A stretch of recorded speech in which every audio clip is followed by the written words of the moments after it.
Hello friends, आप सभी का स्वागत है आपके अपने यूट्यूब चैनल स्टडी आले पर। आज हम एनसीईआरटी क्लास 6 सजीव विशेषताएं और आवाज़ देखेंगे। ये है पार्ट 3। ये पार्ट 3 काफ़ी लंबा हो जाएगा, इसीलिए हम इस पर टाइप 1 करवाएंगे बस, यानी एक टाइप ही करवाएंगे। सजीव विशेषताएं और आवाज़ से ही एक टाइप करवाएंगे। तो चलिए वीडियो को स्टार्ट करते हैं। कि जीव स्थान पर सजीव रहते हैं उन्हें क्या कहते हैं, यानी जिस स्थान पर सजीव रहेंगे उन्हें हम आवास कहेंगे। नागफनी में प्रकाश संश्लेषण किसके द्वारा होता है, तो तना द्वारा। किसके द्वारा? तना के द्वारा। अनुकूलन किसे कहते हैं, तो परिवेश में रहने योग्य बनना ही अनुकूलन है। निम्नलिखित में से कौन सा मरुस्थलीय पौधा, तो कैक्टस कैसा पौधा है? मरुस्थलीय। हाइड्रेलिया पौधा है तो जलीय। कौन सा जीव रात्रिचर यानी रात में चलने वाला जीव कौन हो जाएगा, तो चमगादड़। निम्न में से सजीव है, तो मशरूम भी है क्या? सजीव है, जिसकी सब्जी बनती है। आप लोग जानते होंगे इसे कुकुरमुत्ता भी कहते हैं। वह प्रक्रिया जिसमें अपशिष्ट पदार्थ शरीर से बाहर फेंके जाते हैं उन्हें उत्सर्जन कहते हैं। तो आप लोग कमेंट बॉक्स में बताइएगा जरूर कि उत्सर्जन अंग कौन कौन से हैं। पर्वतीय प्रदेशों के पौधे के पत्ते होते हैं तो कैसे? सुई के आकार के जैसे। बीजों के अंकुरण के लिए आवश्यक होता है वायु, जल, प्रकाश। पर्वतीय क्षेत्रों के जंतुओं की क्या विशेषता है, तो इनकी त्वचा कैसी होती है? मोटी त्वचा होगी। त्वचा मोटी होती है, शरीर पर लंबे बाल होते हैं और शरीर शरीर सर से ढका होता है। ये सर है, शरीर सर से ढका होता है। आगे देखेंगे कि पौधे अपना भोजन कैसे बनाते हैं, तो प्रकाश संश्लेषण के द्वारा। पर्णहरित को क्लोरोफिल भी कहा जाता है। याद रखिए कि दोनों में से कोई भी पूछा जा सकता है। में निम्नलिखित में से कौन सा तत्व पाया जाता है, तो मैग्नीशियम। और कौन सा तत्व नहीं पाया जाता है, तो कैल्शियम आ जाएगा। उसका मैग्नीशियम का अपोजिट हो जाएगा। चलिए हम देखेंगे प्रश्न नंबर 15 देखते हैं। प्रश्न नंबर 15 है कि प्रकाश संश्लेषण का उत्पाद है, तो O2। प्रकाश संश्लेषण के दौरान हरे पौधे अवशोषित करते हैं, तो कार्बन डाइऑक्साइड। अवशोषित मतलब ग्रहण करते हैं। प्रकाश संश्लेषण प्रक्रिया के लिए निम्नलिखित में से किस उपस्थिति आवश्यकता नहीं है, तो ऑक्सीजन की आवश्यकता नहीं होती है।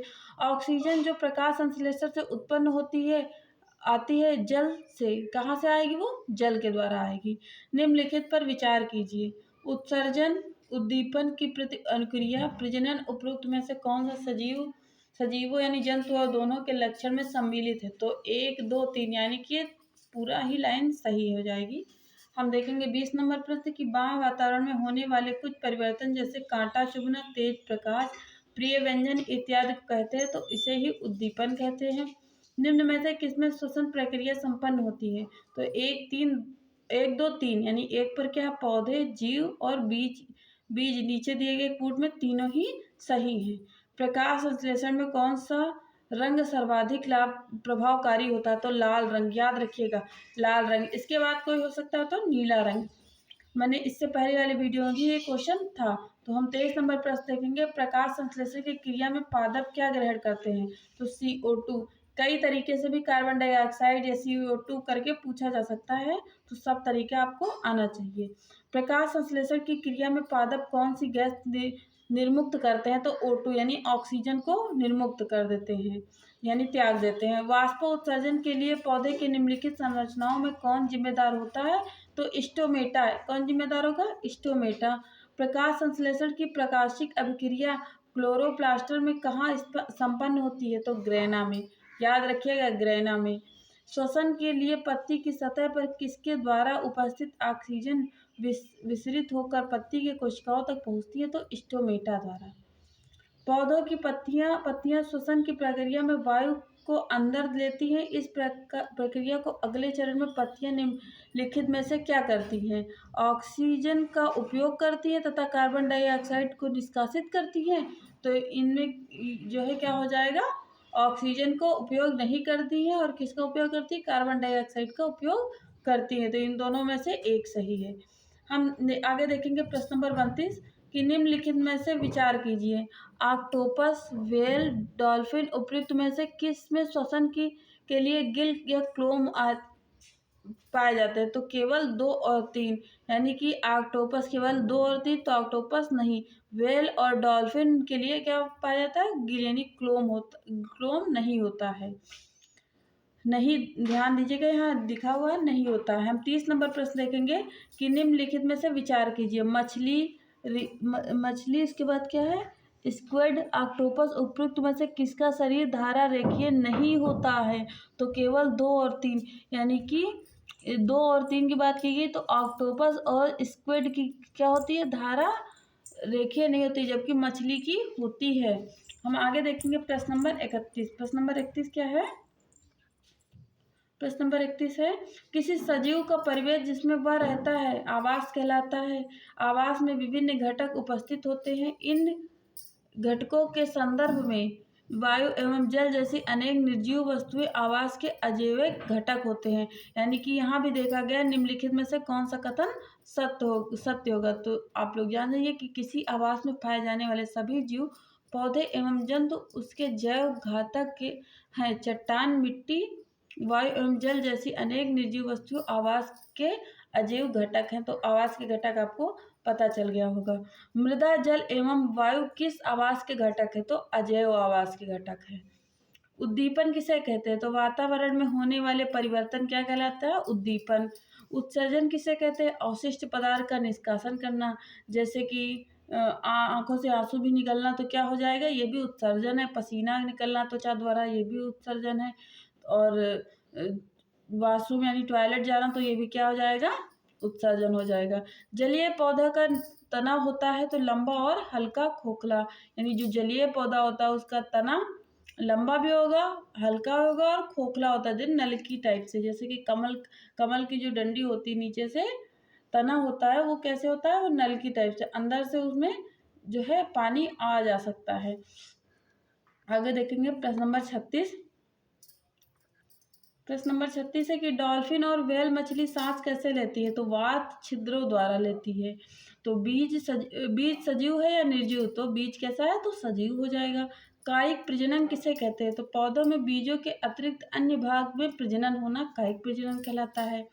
यानी कायिक प्रजनन हम पढ़ा चुके हैं, जो बच्चे आते हैं कोचिंग वो जानते हैं कायिक प्रजनन क्या होता है। कायिक प्रजनन या वर्धी प्रजनन, जो कि अलैंगिक क्रिया में आता है।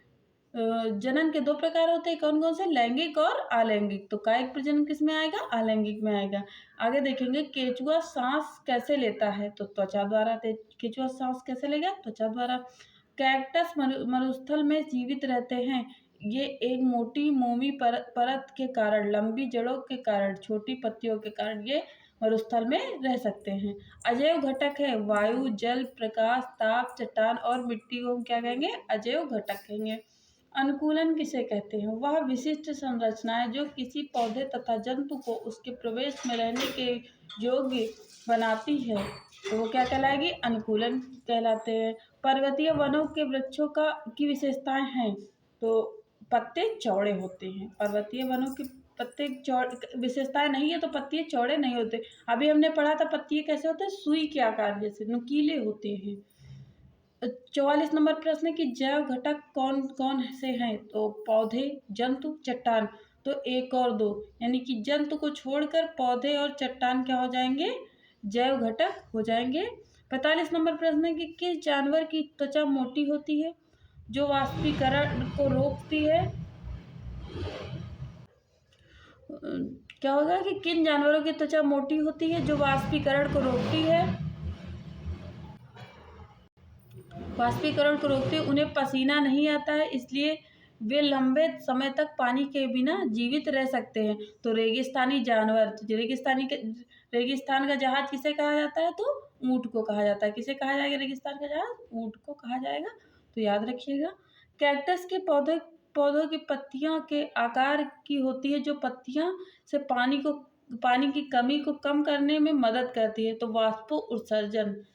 समुद्र में जंतु तथा पौधे लवणीय जल खारे पानी में रहते हैं तथा श्वसन के लिए जल में विलय वायु में किसका उपयोग करते हैं? तो ऑक्सीजन का। किसका? ऑक्सीजन का। तो आप लोग को सबको पता है कि जल का सूत्र क्या होगा? H2O। क्या होता है? H2O, यानी कि यहाँ पे ऑक्सीजन होता है पानी में। आगे देखेंगे वे जीवित वस्तुएं जो अपना भोजन स्वयं तैयार कर सकती है क्या कहलाती है? स्वपोषी। और जो नहीं कर सकते उन्हें क्या कहेंगे? परपोषी कहेंगे। कार्बन डाइऑक्साइड और ऑक्सीजन के आदान प्रदान की प्रक्रिया कहलाती है श्वसन। क्या कहलाएगी? श्वसन। यानी हमने क्या ऑक्सीजन लिया और कार्बन डाइऑक्साइड ऑक्साइड छोड़ा, जब ये दोनों क्रियाएं हो जाएंगी तब उन्हें क्या कहेंगे? श्वसन कहेंगे। संतान और बीज के उत्पादन को कहा जाता है प्रजनन कहा जाता है। क्या कहा जाएगा? प्रजनन।